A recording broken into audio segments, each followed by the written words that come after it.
Bismillahirrahmanirrahim. Alhamdulillahirabbil alamin wassalatu wassalamu ala asyrafil anbiya'i wal mursalin sayyidina Muhammadin wa ala alihi washabbihi ajmain. Ya Allah ya Qudus ajilna bil fulusi nasi ajmain. Assalamualaikum warahmatullahi wabarakatuh dan salam petang dan salam pengisian kepada para hadirin sekalian. Dan ini saya tekankan bahawa walaupun tajuk ini agak klise kerana kata-kata kami jatuh cinta, ini saya tekankan ini bukan kisah cinta saya ya. Dan memang saya takkan kongsikan kalau saya ada kisah cinta kerana ia adalah satu privacy.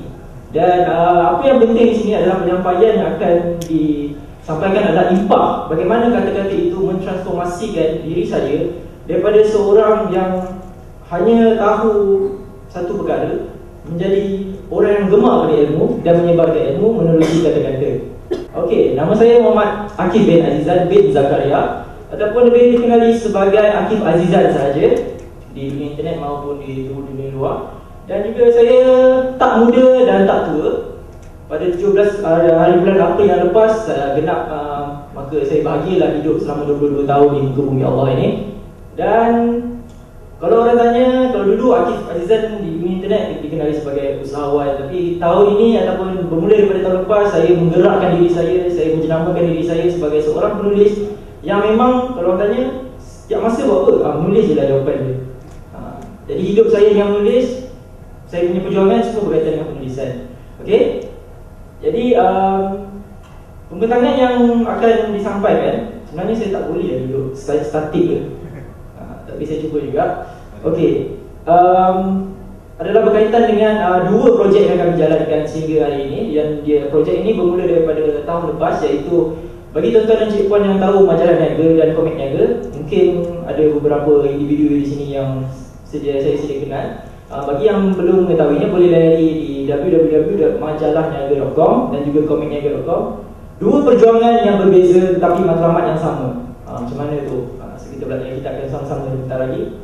Dan kita teruskan dengan apa yang membuatkan saya jatuh cinta dengan kata-kata.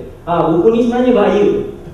Saya cakap betul, buku ini sangat bahaya kerana siapa yang baca, yang betul-betul baca berkali-kali akan terpengaruh dengan kata-kata. Tuan Zamri Muhammad penulisnya tadi, iaitu moderator kita. So beliau sudah beranikan diri nampaknya.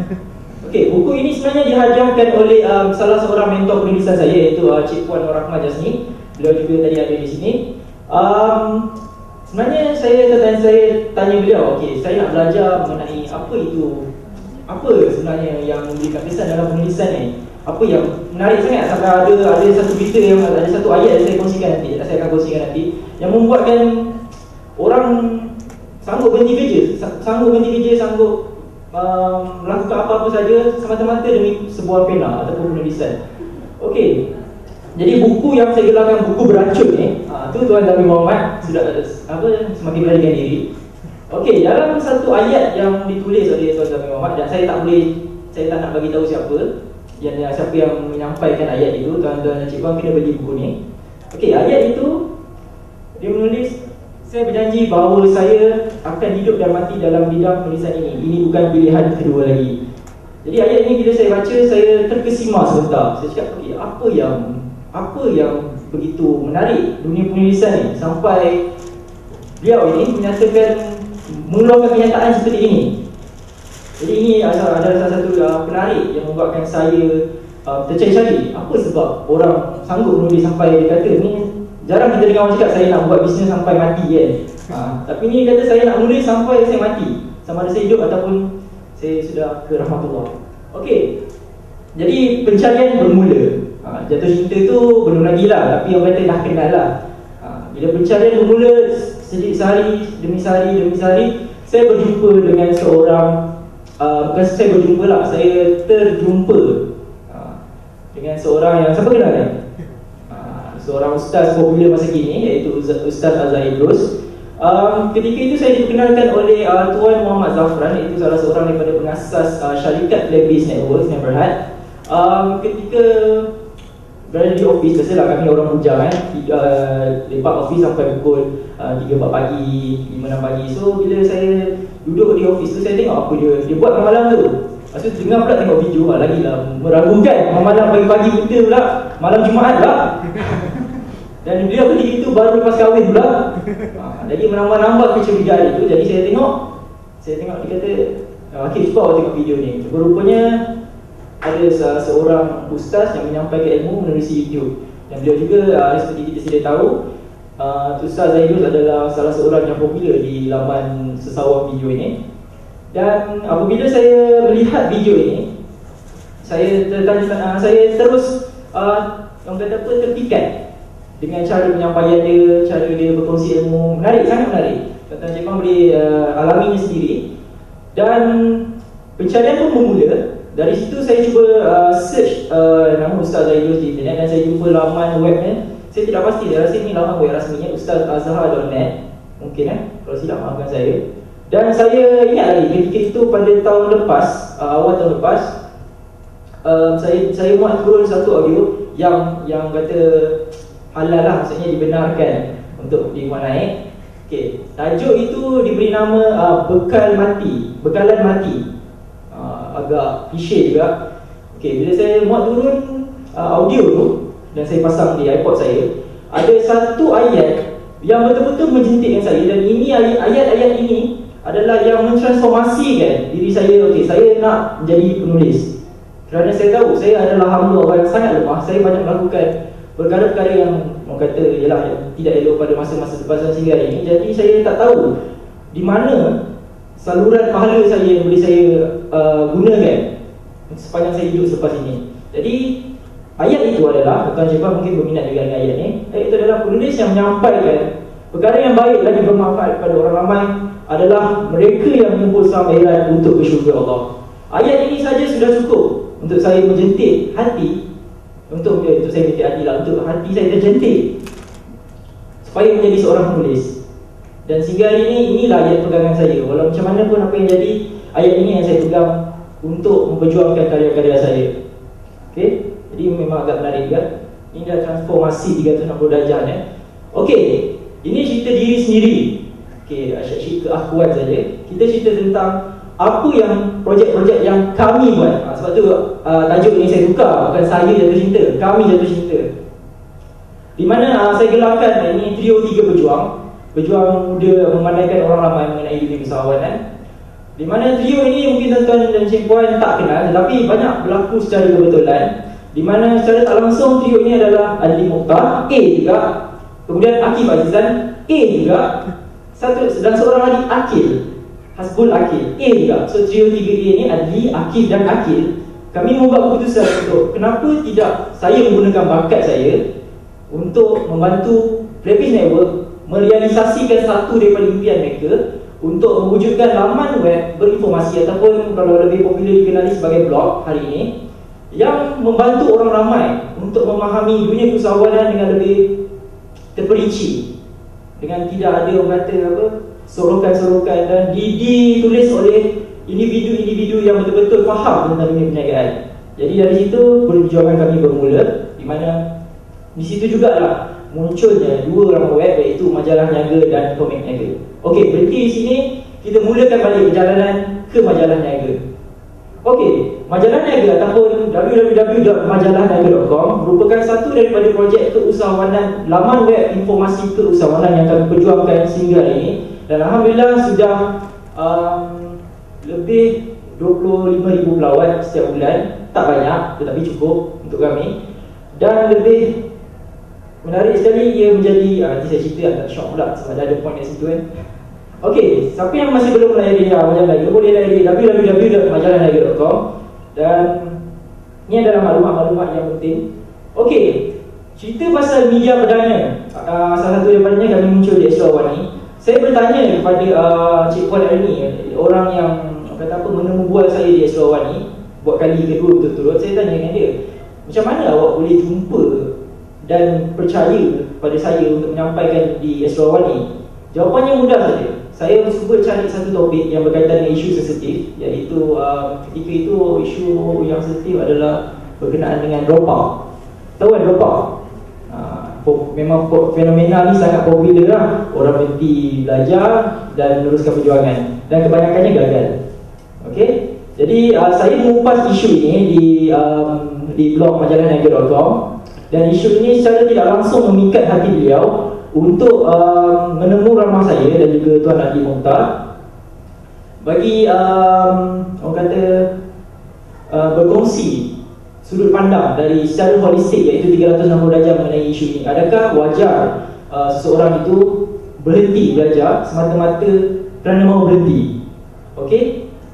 Jadi beliau berkata artikel ini orang kata banyak membuka mata orang ramai, dan beliau sendiri cakap saya mahu artikel ini disebarkan secara meluas di arus sebenarnya. So saya nampak di sini apa yang beliau tekankan di sini, dengan kerana kata-kata ia boleh mengubah seseorang yang membaca. Jadi dari situ saya nampak perjuangan saya semakin jelas. Maksudnya setiap satu demi satu karya yang saya hasilkan, saya tidak bermatlamatkan atas kepentingan peribadi semata-mata. Saya menulis berdasarkan apa yang saya rasa, saya percaya yang boleh dimanfaatkan supaya lebih banyak saham akhirat boleh dikumpul untuk diri saya sendiri. Okey. Dan seterusnya, alhamdulillah seperti yang Tuan Zamri Muhammad kongsikan sebentar tadi dalam sesi usrah tadi, sehingga kini kami telah berjaya membuat lebih daripada 5 tokoh usahawan jutawan, bukan usahawan biasa je, usahawan jutawan yang dari berbagai industri. Untuk baru-baru ni kita berjaya, alhamdulillah kita diberi peluang untuk menemubual Tuan Haji Burhanuddin yang merupakan pengasas Les Kopak ataupun lebih dikenali dengan siri animasi Upin dan Ipin.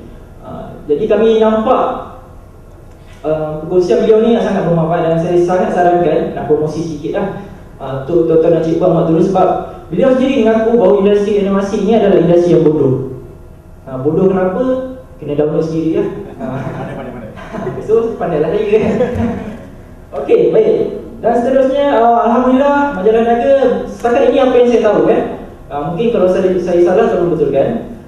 Kami merupakan pioneer ataupun antara media online yang hanya salah satunya media online yang mendapat kepercayaan untuk menjadi rakan media di majlis-majlis keusahawanan. Majlis-majlis keusahawanan ini contohnya baru-baru ini kami dijemput sebagai rakan media untuk convention jutawan Muslim yang berlangsung di Hotel Flamingo.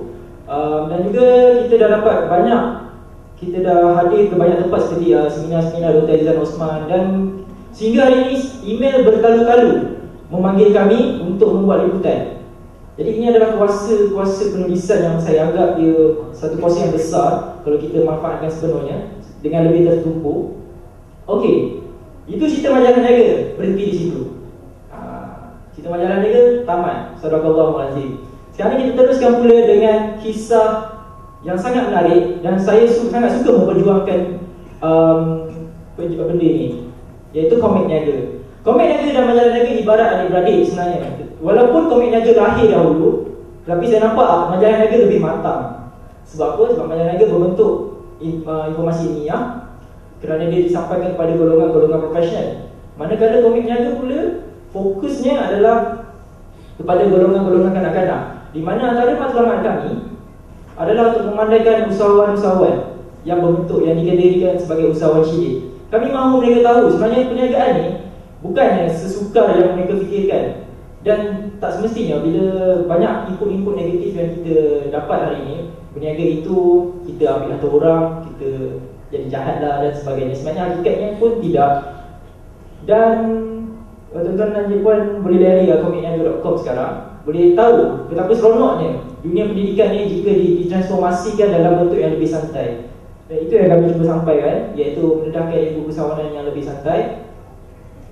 Dan antara fokus utama adalah kita cuba sebaik mungkin untuk memupuk budaya perniagaan ni, supaya anak-anak kecil ni rasa, mak, dia boleh cakap dengan mak, saya nak cuba berniaga lah, seronok lah. Itu antara fokus utama kami. Dan visi komik Niaga ni, walaupun masih belum lagi boleh direalisasikan, adalah untuk kita nak pergi ke sekolah-sekolah memperkenalkan komik Niaga ni, supaya sekolah-sekolah rendah lah khususnya boleh memanfaatkan komik Niaga sebaik mungkin. Kerana projek, kalau tuan-tuan dan cik puan perasan, komik Niaga kami memang tak buat duit langsung, dan kami membayar kartunis-kartunis dengan harga yang tinggi. Kartunis-kartunis bukan kartunis biasa, kalau tuan-tuan dan cik puan kenal, kartunis Ujang, Ubi, diorang ni bukannya bayar murah, kita kena bayar harga yang tinggi. Tetapi dalam masa yang sama, ini adalah salah satu perjuangan orang kata yang kalau kita tak buat, siapa lagi nak buat? Jadi kami mengambil peluang ini untuk memperjuangkan sehabis baik. Dan itu saja tentang majalah niaga dan komik niaga. Okey, jadi antara kedua-dua item ni yang kami perjuangkan ini adalah hasil perjuangan dia. Untuk majalah niaga, kami mempelbagaikan temu bual seperti yang dari sebelah kiri saya ni.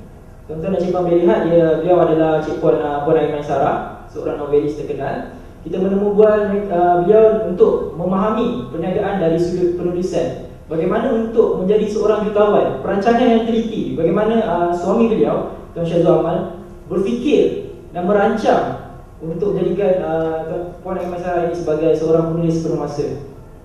Okey, dan kemudian Datuk Syafli, jutawan, saya lebih gemarkan beliau dan juga jutawan dalam industri makanan. Okey. Kemudian Saifunan, siapa kenal, seorang fotografer yang sangat terkenal dalam industri fotografi perkahwinan. Okey. Dan seterusnya DSR, bukan DSLR DSR, Radhi Shah Razali, merupakan seorang jutawan pelaburan hartanah.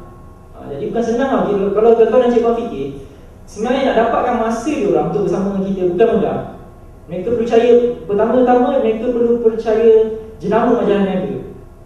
Apa majalah? Kalau dia di Timur Bual oleh majalah niaga, bagaimana majalah niaga boleh memberikan manfaat kepada mereka?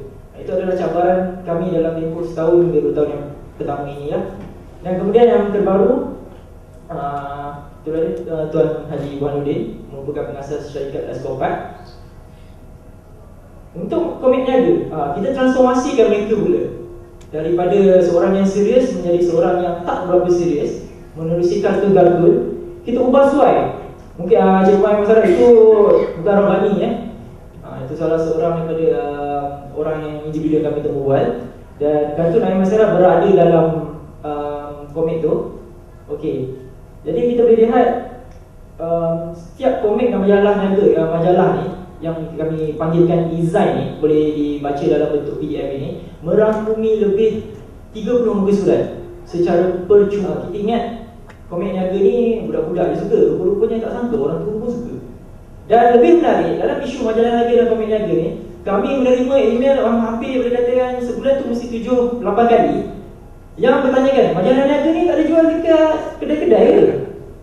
Sebab nama sendiri tu pun dah majalah Jadi untuk menjawab soalan ini, memandangkan ada beberapa daripada tuan-tuan dan cikgu pun ada juga bertanya, saya jawab teruslah dan juga ada rakaman so mewakili semua. Okey. Sebenarnya majalah niaga memang kami tak hasilkan secara fizikal lagi, kerana ada beberapa isu lah. Salah satu daripadanya adalah kita cuba memperjuangkan ekonomi digital. Kita nak wujudkan satu lagi ruang ekonomi baru, yang mana selepas dah berjaya baru kita fikirkan tentang bagaimana nak tukarkan kepada bentuk fizikal. Tapi komik niaga kami memandang serius untuk menerbitkan secara fizikal kerana dia banyak potensi untuk diedarkan kepada para anak-anak murid sekolah rendah. Dan anak-anak murid sekolah rendah pun sekarang pun saya rasa dah mula transformasi. Diorang pun dah tak main dah baca-baca majalah. Sekarang ni pun mak bapak kecil-kecil dah beli iPad. Kecil-kecil dah terror main gesture tu. Saya sendiri pun tak ada iPad.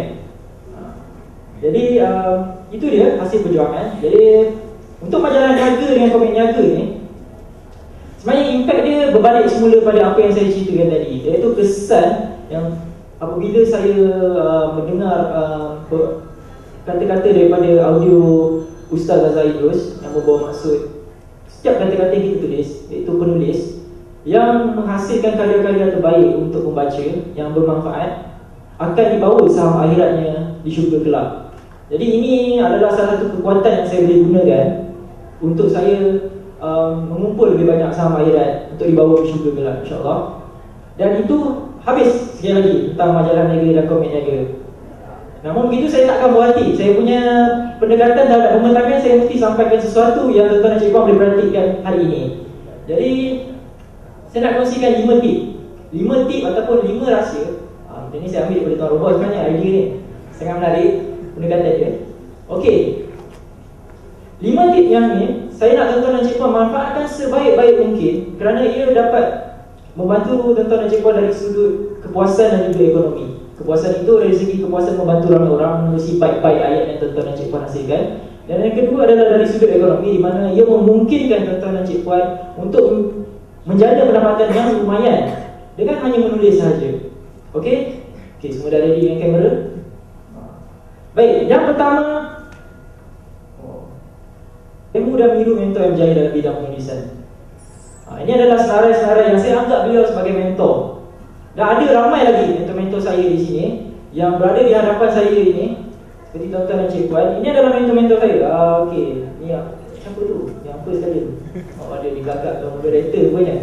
Yang kedua tu saya akan terangkan cerita menarik tentang orang yang kedua. Yang ketiga, tak lain tak bukan Puan Aiman Muhammad, pengurusi PTS, Cik Puan Azhar, Prof Abdullah Hasan, Cik Puan Husna, Tuan Syamsuddin Khalil dan juga Cik Puan Rahmat Jasmine, dan ramai lagi sebenarnya. Cuma bila nak muatkan dalam ni tak boleh muat banyak-banyak, nanti kan orang kata semak. Jadi saya muatkan beberapa yang saya rasa saya nak sampaikan kepada tuan-tuan dan cikgu bahawa kepentingan mempunyai mentor sebenarnya. Dalam dunia ni kalau kita tak ada mentor, ibarat kita sengaja mencampakkan diri ke dalam mulut buaya. Dan dengan ada mentor, kita dapat memendekkan proses pembelajaran ataupun learning curve yang kebanyakan orang biasanya gagal di tengah jalan. Betul atau betul? Jadi ini adalah antara 8 mentor yang saya sentiasa nak belajar dengan mereka. Dan ada seorang ni, saya akan cerita mengenai beliau tak mewujudkan alasan untuk menulis. Okay, beliau adalah Roger Ebert. Siapa kenal Roger Ebert? Nampaknya semua tak kenal, so bagus. Ada yang kenal? Okay, Roger Ebert ni sebenarnya beliau adalah seorang, orang kata apa, pengulas cerita-cerita di pawagam ataupun movie critics lebih dikenali. Sebelum beliau membuat keputusan untuk jadi penulis ulasan, beliau ini merupakan seorang yang sangat orang kata arif berkata-kata, suka sangat bercakap mengenai ulasan-ulasan menggunakan nada suara lah. Menerusi beliau ada program sendiri. Dia ada program yang dengan bersama sahabatnya dan kemudian sahabatnya meninggal dunia. Dan apa yang menarik tentang kisah Roger Ebert ni yang saya adaptasikan dalam kehidupan seharian saya adalah kisah bagaimana beliau menghidap kanser thyroid. Kanser thyroid ni yang melibatkan kotak suara jugalah. Jadi apabila kanser beliau menjadi begitu serius sampai terpaksa membuang, kotak suara itu perlu dibuang, dan beliau tidak mempunyai suara lagi untuk melantangkan kata-kata apabila mengulas movie. Biasa kalau orang mengulas-ulas ni, beriti movie ni memang sedap lah dengan ayat-ayat dia. Jadi apabila kanser thyroid beliau menjadi semakin parah, beliau gagal untuk, bukan gagal lah kita kata beliau tidak dapat untuk meneruskan perjuangan dari sudut vokal. Bukan game Fantasia. Okey, dari situ Roger Ebert ini memilih. Dia ada satu ayat tertulis, saya memang tidak boleh berkata-kata, tetapi saya hanya ada komputer. Kan, sebenarnya ada belakang tu. Dan sehingga hari ini, komputer yang beliau gunakan, kalau kita pernah guna Windows kan, ada satu software yang macam dia tekan tulis-tulis tu boleh cakap kan. Saya nak makan dia tu, saya nak makan ayam. Sekarang dia pakai komputer untuk bercakap. Dan yang lebih menarik, setiap hari beliau akan menulis 5 hingga 6 ulasan cerita di pawagam. Dan momentum beliau ini mendapat perhatian ramai media. Dan lebih menarik dari sudut ekonomi, sebab kita membincangkan dari sudut ekonomi. Tak banyak pun pendapatan beliau setahun. Cukup tak banyak. Sangat berbeza dengan penulis-penulis yang hanya menulis ulasan. Tak cukup banyak, cuma USD 9 juta saja setahun, seperti yang dilaporkan oleh Celebrity Network. Tak banyak, 27 juta saja. 27 juta tu angka alah, boleh beli apa je pun kan. Bergantung pada diri masing-masing lah. Jadi saya lihat sebenarnya bukan soal bagaimana, tapi apa yang kita berjuangkan. Seperti beliau Roger Ebert, apa yang beliau berjuangkan adalah kemahuan untuk menambah baik cerita-cerita di pawagam, supaya orang tahu berbaloi atau tidak pergi tengok cerita ni. Contoh kalau cerita di baru-baru ni The Avengers, Bagi tuan-tuan dan cikgu yang pernah tengok, tahniahlah saya ucapkan. Bagi yang belum, boleh tengok. Mungkin dia ada mengulas tentang topik ini di rogerebird.com. Saya pun tidak pasti. Tetapi beliau ini sampaikan tahapnya. Kalau beliau kata okey, orang tengok. Kalau beliau kata tak okey, orang tak nak tengok. Sampai tahap macam tu, seorang pengulas movie. Jadi siapa yang suka mengulas-ulas tu boleh menggunakan kesempatan ini. Dan kita tidak tahu peluang kita datang dari mana. Yang lebih menarik, dunia penulisan ni peluangnya sangat luas. Ada orang menjana pendapatan dengan buku, ada orang menjana pendapatan dengan hanya menulis artikel, dan ada orang menjana pendapatan dengan ekonomi baru seperti e-book, transkrip video dan sebagainya. Dan ada juga orang seperti perlu kita panggil Tuan Rogerebird. Tuan Rogerebird ini menjana pendapatan dengan hanya menulis ulasan produk. Dan pendapatan beliau seperti saya cakap tak banyak. Cukup dengan US dollar 9 juta setahun. Itu hanya pendapatan pribadi yang dilaporkan oleh Celebrity Network. Betul atau tidak? Allahuakbar. Okey? Tips satu ni pun dah macam banyak kan. So saya rasa masih ada ada lagi masa. Okey. Ada lagi berapa tip? 4. Oh. Cepat. Saya ni yang buatkan saya gairah untuk boleh berkongsi ni. Okey. Tip yang kedua. Ini yang saya cakap sebab saya ni dari sabotage. Apabila buat presentation di Mac, muncul di Microsoft, dia akan font dia jadi pelik lah. Okey, tapi saya akan sebut. Tip yang kedua ini adalah berkaitan dengan matlamat akhir penulis, iaitu matlamat akhir penulisan. Matlamat akhir saya seperti yang dikongsikan oleh Ustaz Zaidus dalam ayat yang sebentar tadi yang saya tunjukkan. Matlamat akhir adalah memandangkan bangsa, bukan bangsa, memandangkan manusia dan juga menambahkan saham akhirat untuk dibawa ke syurga kelak. Ini adalah alternatif, satu daripada alternatif yang sangat mudah untuk dipraktikkan oleh semua manusia di muka bumi ini. Kenapa? Setiap bait-bait ayat yang kita tulis, maupun di Facebook, di blog, di buku dan banyak media, berbagai media, setiap ayat-ayat yang baik itu adalah saham akhirat kita. Yang kita tulis yang buruk, maka buruklah nanti padahnya di akhirat kelak. Okey? Jadi yang pertama apa? Baru kita baru beralih kepada poin kedua. Okay, yang pertama, mempunyai mentor. Dan yang kedua, mempunyai matlamat akhir yang jelas. Dan yang ketiga pula adalah jaga hubungan dengan Allah, iaitu syariah puraya diutamakan. Okey, ini adalah cabaran majalah niaga dan komik niaga. Okey, dari aspek komik niaga, kita sedang berusaha sentiasa memperjuangkan bagaimana untuk menyampaikan imej ataupun kartun yang tidak mendorong kepada kegairahan nafsu. Bagi contoh, wajah-wajah perempuan yang membuka aurat, yang menggairahkan, dan apa-apa saja yang berkait dengan perkara-perkara tidak syariah, yang tidak menepati syariah. Okey. Dan setakat ini, sehingga kami memperjuangkan dalam tempoh 2 tahun ini, alhamdulillah, dengan menjaga hubungan inilah kami mampu untuk, orang kata, mempertingkatkan ekonomi perniagaan ini. Walaupun hakikatnya orang kata biasanya susah. Seperti ini terma syariah compliant ini saya dapat daripada Tuan Zamir Muhammad dan juga PTS yang mengamalkan konsep ini, dan saya nampak konsep ini sangat memberikan kesan yang besar dari pelbagai sudut, termasuk sudut sosial sendiri. Okey, ini dah tip yang keberapa? Syoknya bila orang boleh respon. Okey, minta maaf, saya juga seorang penceramah, jadi saya agak aktif sikit sebenarnya. Dan saya kena berdiri, tak boleh duduk. Okey. Yang keempat ataupun yang seterusnya adalah gerakan menulis selaras dengan visi yang jelas. Sama dengan tip yang kedua, tetapi tip yang seterusnya ini adalah berkaitan dengan visi. Kemana kita mahu pergi dengan perjuangan ini? Apakah tuan-tuan dan cikgu, kalau tuan-tuan dan cikgu bukan seorang penulis, apakah matlamat akhir ataupun visi yang tuan-tuan dan cikgu nak daripada aktiviti ini? Adakah sekadar mahu menjaga pendapatan, ataupun sekadar mahu menghasilkan banyak buku? Semua itu terpulang, tidak ada salah betul. Okay, setiap perjuangan berbeza dan kita hormati yang seadanya.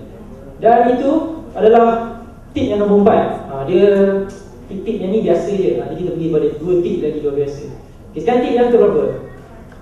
Okay, tip yang keempat. Dan tip yang kelima ini adalah perkara yang sangat menarik dan mendorong tuan-tuan dan cikgu. Kerana ia mendorong saya percaya ia akan mendorong tuan-tuan dan cikgu.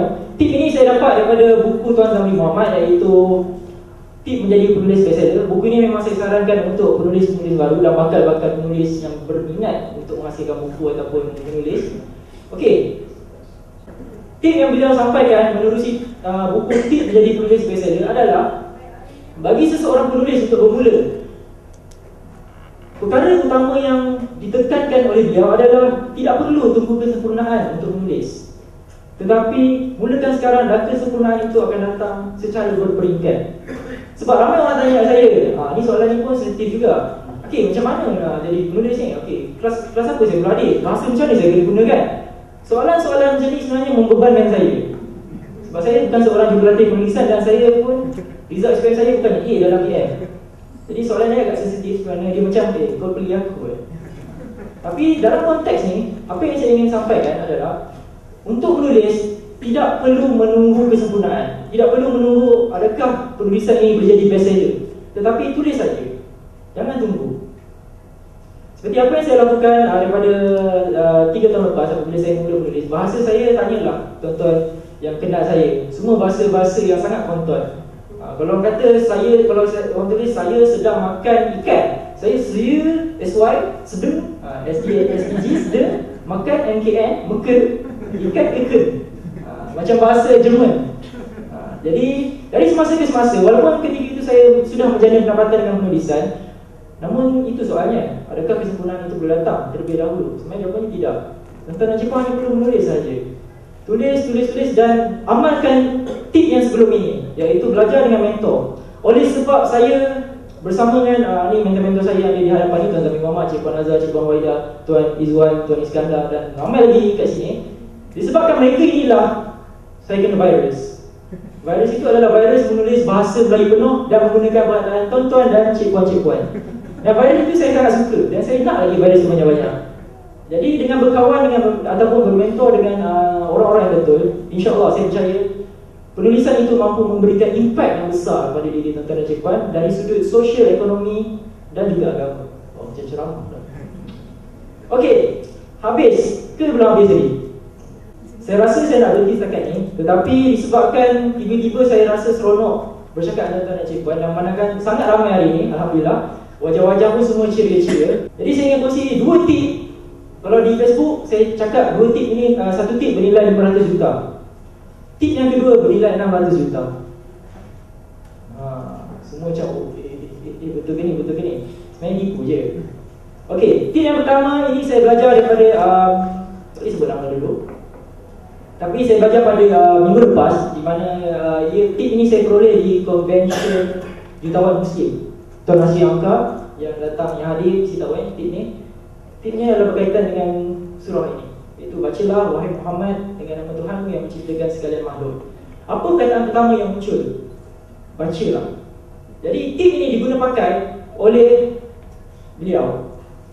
Siapa kenal? Tuan Musamudin. Ini yang dia katakan di Convention Jutawan Muslim. Okey, apa yang beliau katakan dalam convention ini adalah bisnes saya berjaya kerana saya sendiri minat membaca sejak kecil. Dan membaca inilah yang beliau praktikan sehingga hari ini untuk berjaya dalam bisnes Karakcraft. Okey, jadi apa kaitan 500 juta dengan beliau? Okey, sebenarnya dalam Convention Jutawan Muslim, beliau melaporkan bahawa jualan Karakcraft tahun ini mencecah 500 juta ringgit. Itu saja sebenarnya, saja provokasi untuk tuan-tuan dan Cik Puan datang, duduk diam, tengok. Okey, satu tip sebenarnya tak cukup untuk memotivasikan kita. Tip-tip emas ni. Saya kongsikan satu lagi tip yang tak berkaitan langsung dengan dunia Malaysia. Mahu atau mahu? Mahu. Okey, yang seterusnya adalah berkaitan dengan tip yang bernilai 600 juta ringgit, tapi kita tukarkan daripada USD 200 juta. Okey? Siapa kenal dia? Seorang anak muda dari Scotland. Tak kenal kan? So tak kenal tak boleh nak cerita lah, dia kenal. Kenal. Okey, terima kasih kerana tiba-tiba sudah mengenali.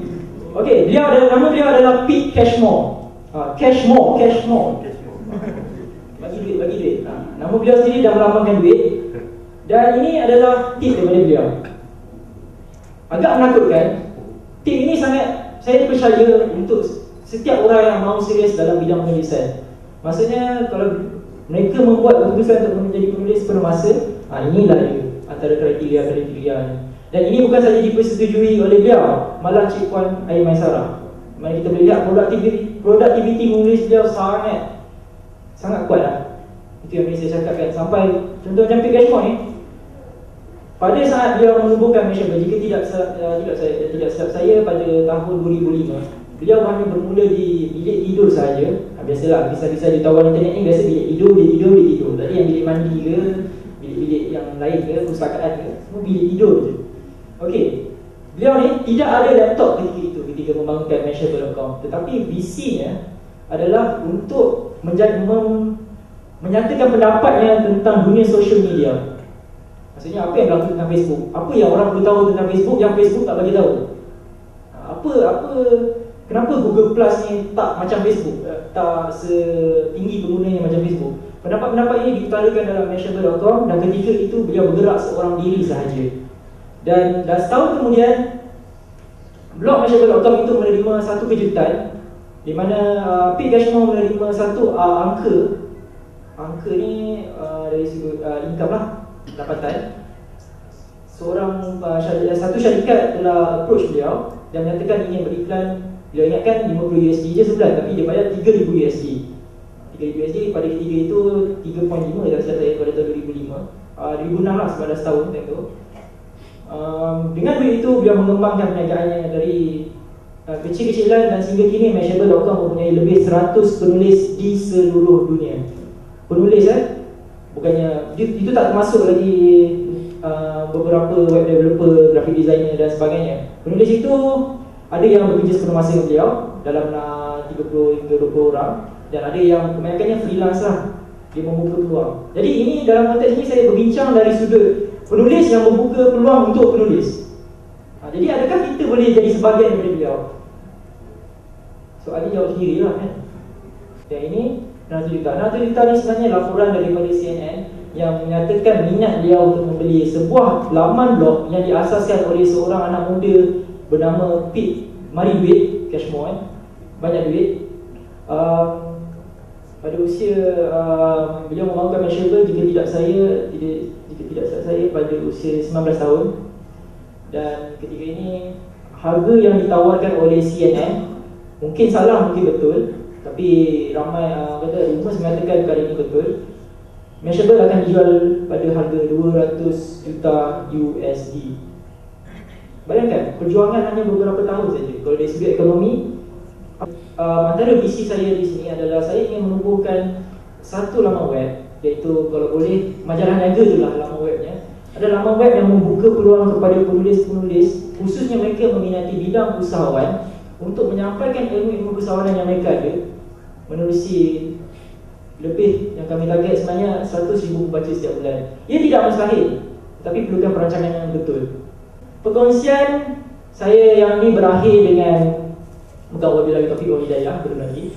Tetapi sedikit-sedikit lama-lama momentum berbukit.